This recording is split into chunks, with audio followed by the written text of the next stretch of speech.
დავბრუნდი ისევ ვარჯიშზე მივდივარ, როგორც ყოველთვის. ზურგის დღე მაქვს და ტრიცეპსის. დღეს ჯინსებით გამოვედი ვარჯიშზე, იმიტომ რომ ჩემი ორივე სპორტული შარვალი სარეს მანქანაშია და მომიწია ასე გამოსვლა. თუმცა არც ეგ არაა ჩემთვის პრობლემა რა, მნიშვნელობა არ აქვს თუ რითი ვარჯიშებ რა, მოკლედ. მადლობა ყველას რჩევებისთვის, კარგი კომენტარებისთვის. ზოგადად ვითვალისწინებ ხოლმე რა რჩევებს, სიახლეებს, რაღაცეებს რა, მოკლედ, რასაც გავიგებ ვისმენ სხვა ადამიანისგან. ან არ ვითვალისწინებ. ყოველ შემთხვევაში ვუსმენ, ვკითხულობ, ვაანალიზებ და ვაფასებ. ამიტომ მადლობა ყველას. წავიდეთ დარბაზში.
როგორც ხედავთ, წონებს ვუმატებ.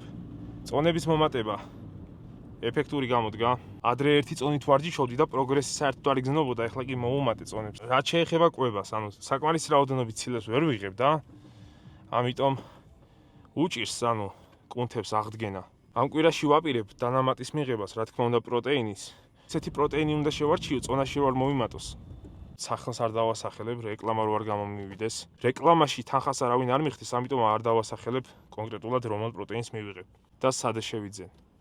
თქვენ კი მეგობრებო, მადლობა ყველას თითოეულ გამომწერს, გვერდში დგომისთვის, ხარდაჭერისთვის. ვაფასებ ამას. ამით დაგემშვიდობებით. მომავალ შეხვედრამდე.